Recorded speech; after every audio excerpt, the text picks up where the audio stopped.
a dream that won't be so. I said no. Passing fair, passing fair, passing fair, passing fair.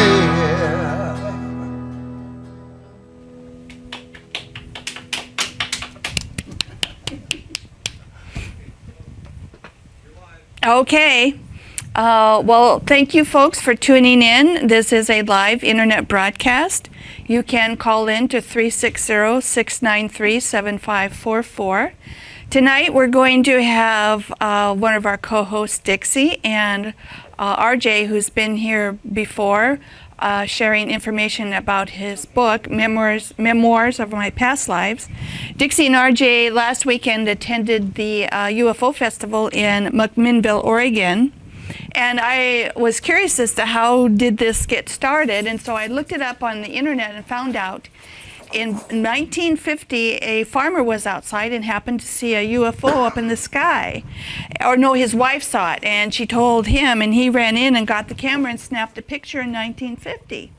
And so they have created this UFO festival once a year, and people from the world of UFO paranormal will show up. I think about 10 years ago, Michael and I went and saw Jesse Marcel Jr. speak. He was the son of Jesse Marcel. He was the one that was in that picture holding that piece of paper and the silvery stuff up on the Roswell newspaper picture or something, whatever that was. And so he talked about his experience with that. And of course, he was about 10 years old at that time.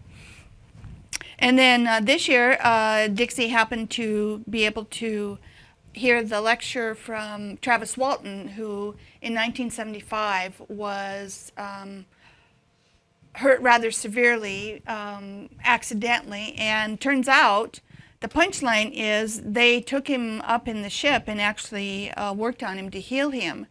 And he hasn't been sick for 40 years with anything, which is quite interesting. So they must have had systems in place to help the human body type. Yes. And so I know a little bit about this because Dixie shared a lot on Saturday. She has a group that meets about once a month at her home, and we share the different things that we're doing with our lives. And so I was going to say a couple things about things off of this topic tonight, but I decided I'm not going to. I'll just say that for another show. Oh, I will say one thing. I think we all should support Rand Paul. He stood up for over 8 hours filibustering the renewal of the Patriot Act. And many people don't know that the Patriot Act unhooked the federal government from the Constitution. And President Obama has written over 1,000 executive orders, which really have no power. They can be challenged by the Supreme Court. And Rand Paul was so severely polite, I guess you could say, and naming all the different things that President Obama has done, and he went around it, and he didn't say, but he implied that Obama was a dictator. It was very clear that's what he was saying. And so I think that took great courage to stand up to fight for our rights, along with Senator Wyden, who is in Oregon, and he and Rand Paul were working that filibustering event yesterday. So that was a very heroic thing for him to do. So Dixie is on my left here, and she's going to share her experience at the, it's not international, but it's an annual UFO festival. Yes. All right. Yes, they were, this was the 16th annual festival, and when I saw that Travis Walton, was speaking, I had to go there. So anyway, I have the book that he wrote about. It's called Fire in the Sky. And they also made a movie. The movie didn't quite follow the book. But anyway, this took place back in 1975. I'm sorry, Dixie, did you say the book did not or did follow the book? Did not. Did the not. book did not. Yes. I mean, let's say, the movie did not follow the book. That's what I should have said. Yes, okay. About how the aliens were. But anyway, Travis was with a crew of 6 loggers, and he was very good friends with the crew manager, boss, and they had been cutting down brush and like scrub brush from under the trees in northeastern Arizona, and it was kind of the, well, sort of the high desert, but yet it had pine trees, tall trees. Anyway, so they got done, and it was getting dusk, and the boss said, "Well, okay, let's go now." So they all climbed into obviously a large pickup, and so as they were traveling a different road than they normally would travel, they saw what looked like a glow in the distance, and they couldn't figure out, and they thought maybe it was a fire in the timber. And so as they got closer, it got even a larger glow, stronger glow. But then they said, no, that wasn't a fire. And then as they got into the area, it was actually a spaceship, a UFO of sorts. And so they stopped the truck, and Travis was young, I would say maybe around 20 years old, and he was an adventurer. And they said that he had had the boss stop the truck once before, and he'd chased a bear. So he was so interested that he got out of the truck, went over to where the spaceship was kind of hanging, and under it, and watched it. And the guys in the truck were telling him, "Get back here, get back here. What are you doing? Get back here." Because they were very frightened by what they saw. Well, he crouched down and realized that he better get out of there. And when he sort of stood up, there was a huge beam of light that knocked him like 10 to 15 feet to the ground. And it was obvious that he was hurt from what happened. And so the guys were very concerned. They wanted to get out of there, and they thought, some of them thought he was dead. And so they convinced the driver, who really didn't want to leave, but yet he didn't know what to do because of the situation. He went ahead and started the truck, and they took off. And they got a mile or two down the road, and then they were arguing over whether they should go back, and because they were scared, but they didn't want to leave him, so they did go back, and Travis was not there. When Travis woke up, he was in a spaceship, and he thought that he might be in the hospital, but what happened was he started to finally see clearly that there were what I would call the Zetas, the short, like 4 feet, large eyes, and it just scared him so badly. And he finally got up off the table. That's what he was on, is the table, and he grabbed something to try to break it, to go into a stance of, I'm protected, you're not going to hurt me. And he couldn't break it, and he went up against sort of a wall that they had there. Dixie, just for a second, sorry to interrupt. Yes. The Zetas are, many people are, they're also known as the Greys. The Greys, yes. I'm sorry, yes, the Greys. And anyway, so they finally backed off because I think the difference was that they could not communicate with him telepathically, and that's the only way they could communicate. So they backed off. They actually left the room. So then he was curious of a way to get out of there, and so he went down the hallway and into another part of the spaceship, and he saw looked like humans. But when he tried to talk to them, they wouldn't answer him. And they finally got him to an area where there was a table, and there were two of them. It was a male and a female, and they did look very much like humans, but they weren't. And they got him to a table and finally got him to lay down, or actually they forced him to lay down. And then the female, had a black thing in her hand, and she put it over his mouth, I think it was, and then he blacked out. Now, wasn't he in a great deal of pain at this time? Yes, thank you for saying that, because he was in tremendous pain, and that's why he thought he was in a hospital. And it just, I think that he probably had broken bones from the way it was described in the book. He didn't say that. He just was in terrible pain. But yet he was so fearful that he got up off the table and then found the other place. And so anyway, he blacked out. When he woke up, he was on the highway outside a little town called Heber. And there was my guess is that it was like an old gas station. Now, this is back in 1975.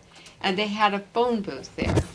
And so he went to the phone booth, and he was able to make a collect call to his brother and tell him where he was.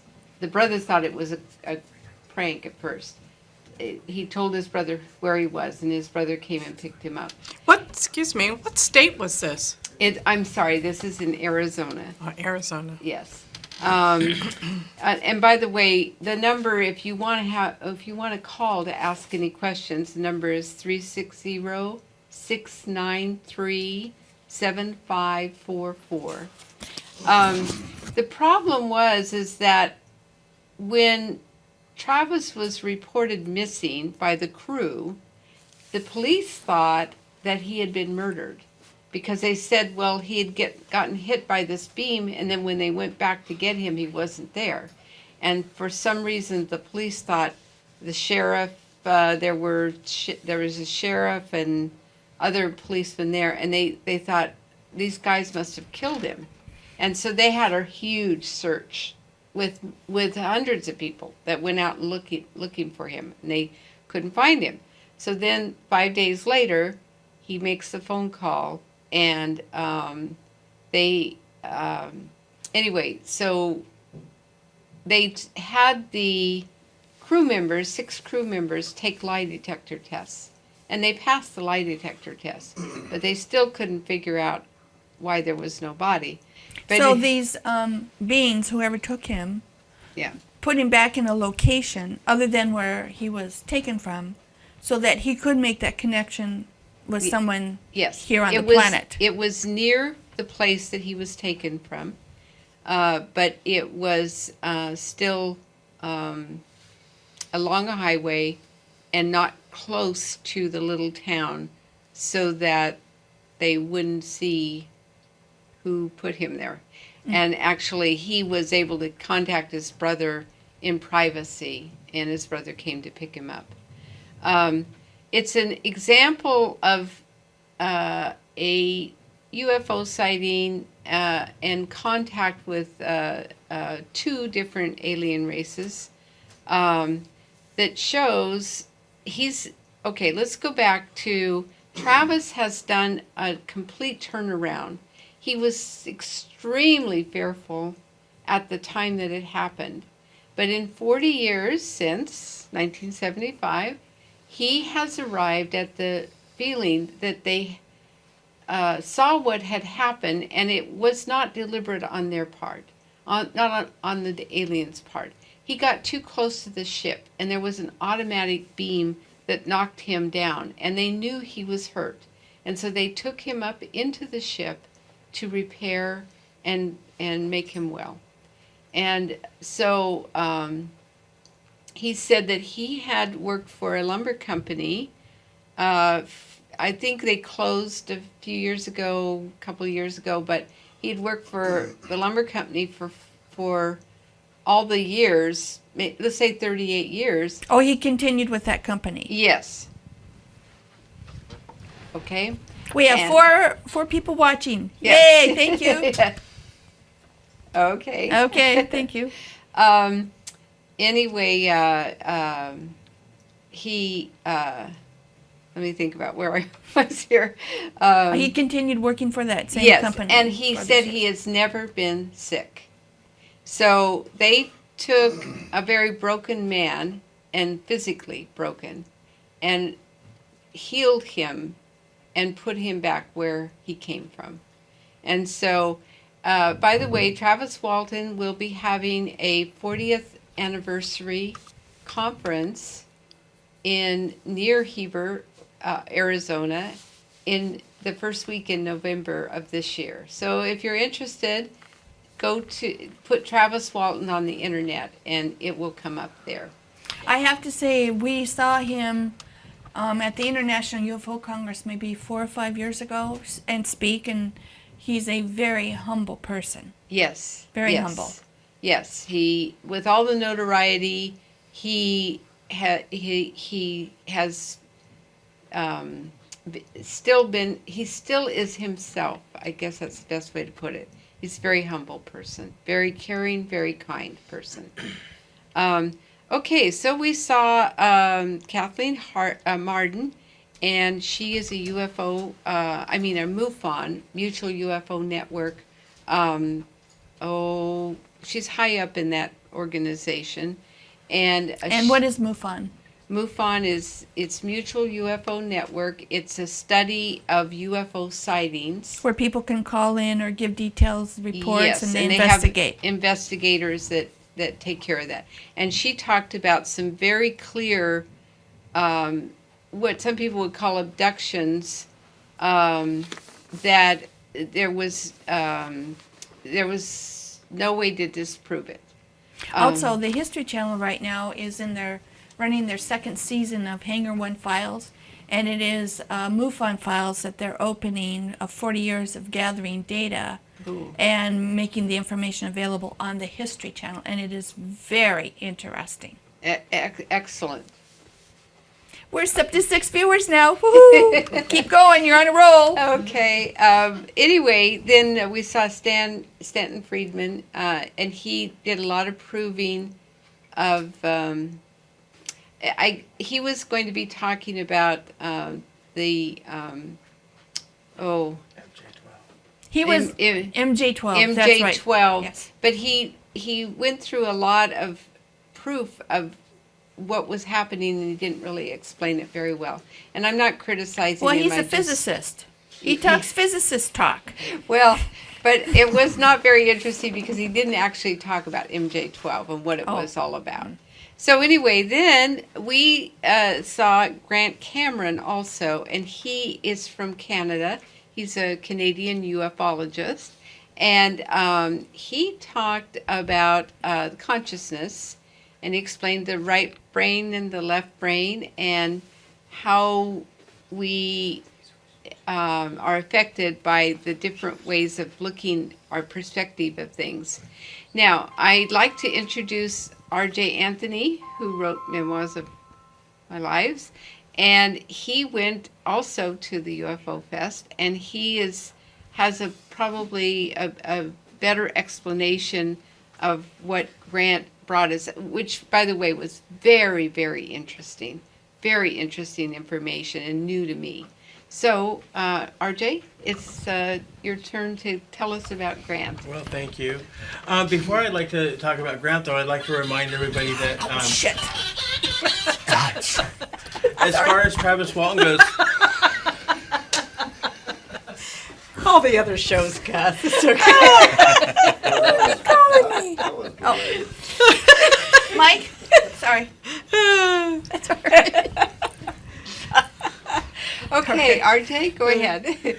well, Travis Walton was also talking about doing a remake of Fire in the Sky, the movie. Yes. And anybody who wants to see a more accurate version of what happened to him, He's asking that people please email him through the website, traviswalton.com, and just say a simple email about how you'd like to see something a little bit more accurately put. And he's going to be presenting that to Paramount Pictures and trying to get a new picture made. A new picture that shows the aliens, his interaction with the aliens in a much more, Realistic. a truer way of doing it, yes. Right. So how new much movie. did Hollywood really kind of chop up his story, the original movie? Do you know? Did what- he share? He did. From what I understand, a lot of what happened on the spaceship was pretty much a Hollywood terror story. There was a lot of things that he tried to convey that happened to him, but they sort of went, Took their spin. yeah, they exaggerated Yeah. it. A lot of what happened, though, from what I understand, as far as during the days that he was missing, all that investigation was very accurate. Well, I'm kind of curious, since he was gone 5 days, does he have memory of those 5 days, or does he just have fragments of, pieces of the story? Do you know? Yeah, I don't know exactly, but I know he did some hypnosis, and he got back some. He had some memories, and then he got back more through hypnosis and just, remembering all of what happened to him. I mean, just even through the days that he was gone, there was people that were filling him in on what was going on here while he was absent. Did he share in your meetings, the gatherings, whether or not what his interaction was like with them on the ship after he'd Not been too there much. he'd been in there for a long time. Yeah, not too much this time. Not at the McMinnville Festival, but I know in the past he has. So he probably just wasn't going over old material. Is kind of what I'm guessing. Right. Can you share? I'm kind of curious. Yeah, about what I he haven't said. heard him talk that much. So I mean, I heard him talk at the McMinnville Festival, and he was very interesting. He's such a average guy, humble, very Yeah. he's so believable because he's an everyday guy kind of thing. Yeah, as Carol's pointing out, I just have to read the book. Fire in the Sky. Yeah, it's a very good book. Yeah, okay, I'll do that. And I want to add, I think that a lot of that was he could not remember. Okay. Is why, and he only got the information from hypnosis, so he doesn't have a lot to share. Remember, folks, those that are watching and those that aren't watching, please call in. I know if you're not watching, you can't call in, but 360-693-7544. 360-693-7544. So what I love about this story that Dixie shared is the fact that he's not buying the fear. And he's reframing that into probably a more profound truth than Hollywood wants to make you fear. Because, I mean, that's quite outstanding for 40 years, after 5 days in severe pain, no pain, and then not being sick for 40 years. Yes. So they really did some kind of tune-up on him. Wouldn't it be nice if they did that to a few other people that are suffering? Just saying. Yeah. Come get me. Okay, so let's go back to RJ about Grant Cameron. Oh yeah, I'd never heard of him before. I guess he's been in the field for a long time. I've been looking him up on YouTube. He's everywhere. So if you go look him up, he's all over the place. GrantCameron? Yes. Okay. Yes. And lately he's talking a lot about listening to what the ETs have been telling people, what they've been downloading psychically and or telepathically, and he's been talking a lot about trying to understand what we're all going through. And one thing I like about his research is that, everybody seems to get into this field because they want to prove or disprove one thing, one way or another. He seems to have gotten into it because he had an experience and he wanted to find out more about it. And his research has sort of guided which direction he goes. So he's going based on what he's learning and then trying to learn more based off of that. And I think that's very refreshing. So it's more of a research project that he's involved in. Yeah. And he's been gathering all this data for all this time. And now he's wanting to really try to make sense more of what the ETs are trying to tell us, what they're downloading to us, what they're trying to tell us telepathically. Has he and got all. a sense of that message? He's working on it. Yeah, He's he's working on gathering data. Okay. And what but- was his experience? Um, Did he just see one? Or? He had an experience back in 1975 as well. Strangely enough, and there's something about that year maybe. But then he had a download experience in 2012. Yes. Yeah, and then he started really getting into what are they trying to tell us in a telepathic way. Oh. But And so RJ, explain the downloading, because I don't know if people I understand. don't know it so well either. I mean, I understand they give us information. But I think it's in when we get into a quiet, meditative, prayer type state, all of a sudden information starts coming to us. And some people go, oh my gosh, and they get up and they'll write pages of notes about I've had the experience. and Yeah, see, I automatic think writing, most, automatic drawing. I think most of us have had those experiences. And anyway, so I think he was talking about the right brain and the left brain. The left brain is more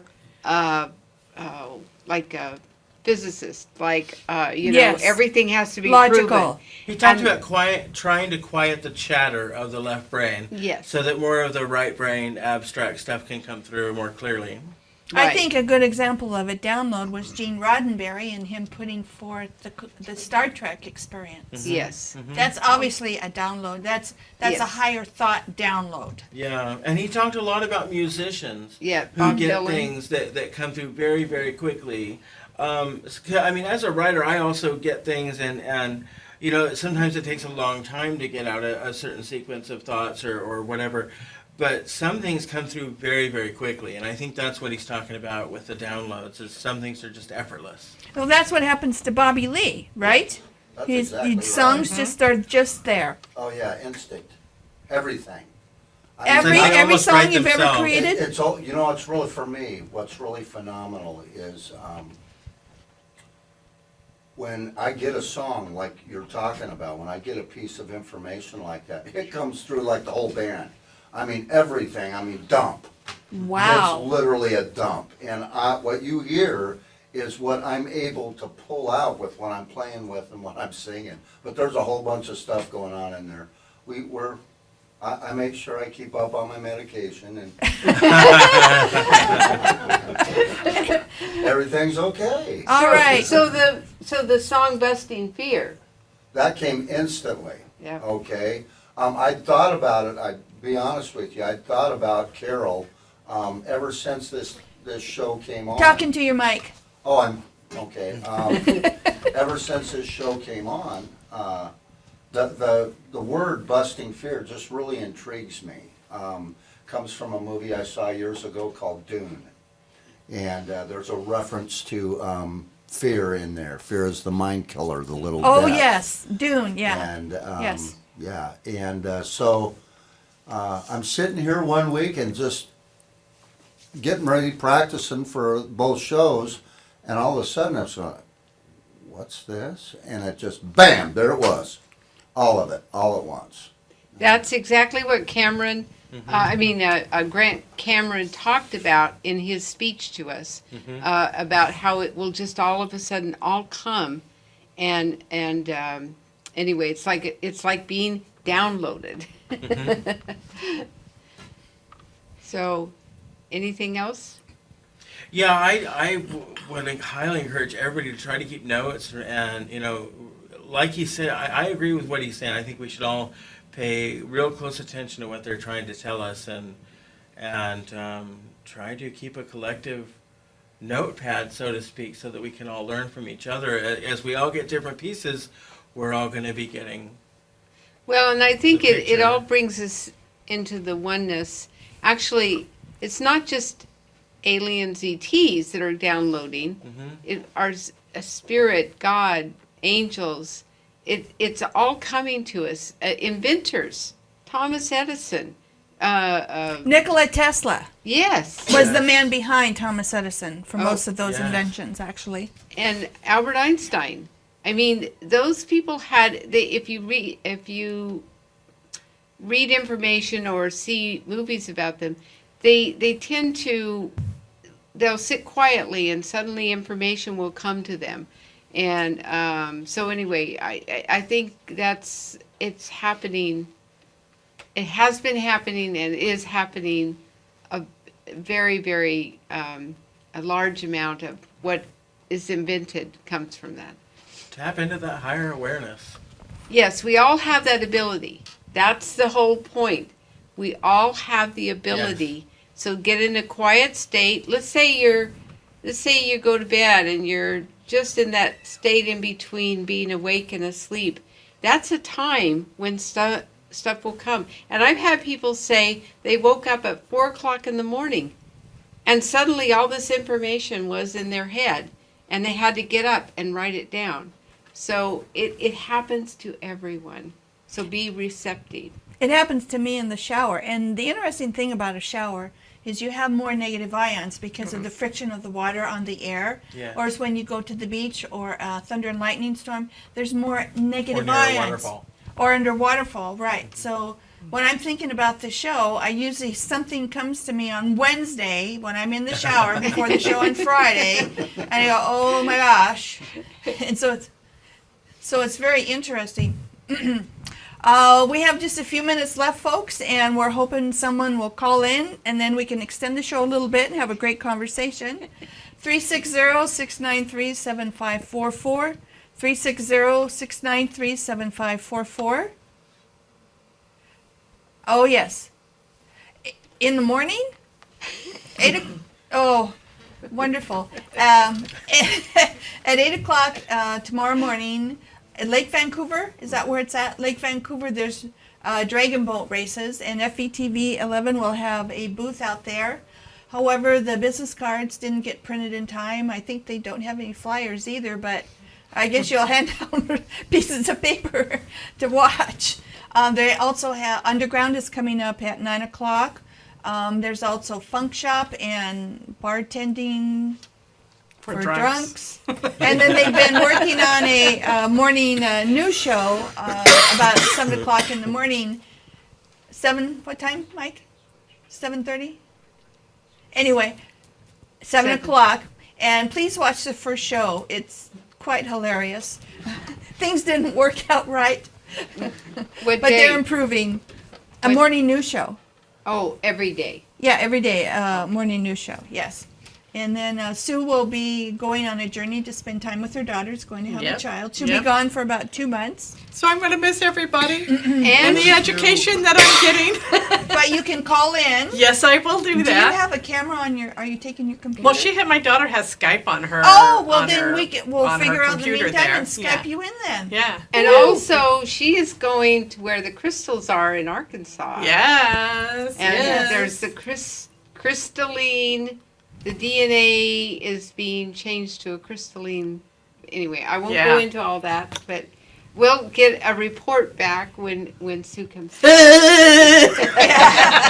may have to have several shows to share your... Who knows what I might morph into? That's right. We need to work that into the song. That whole thing right there.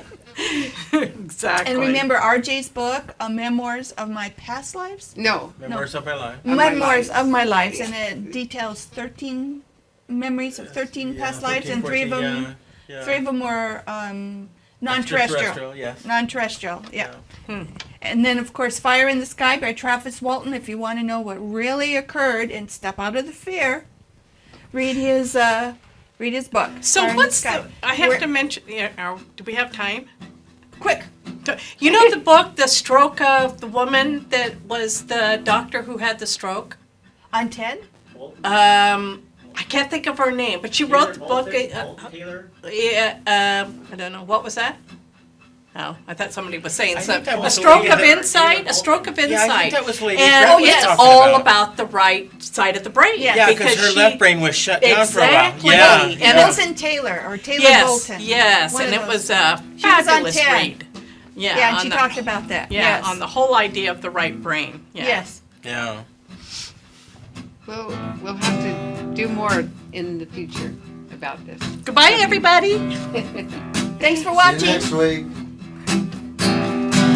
I ain't afraid no more. I ain't afraid to say. And if the words aren't clear, I know that I will pray. Busting out the rules that they control, busting out a dream there in my soul, busting out a love they can't control. I said no. Boston Fair, Boston Fair, Boston Fair, Boston Fair. Yeah, yeah, yeah. Boston Fair. Yeah, yeah, yeah.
Hi, and welcome to Brood, your local cafe and pub. Offering you a variety of services, we have beer, coffee, wine, and food.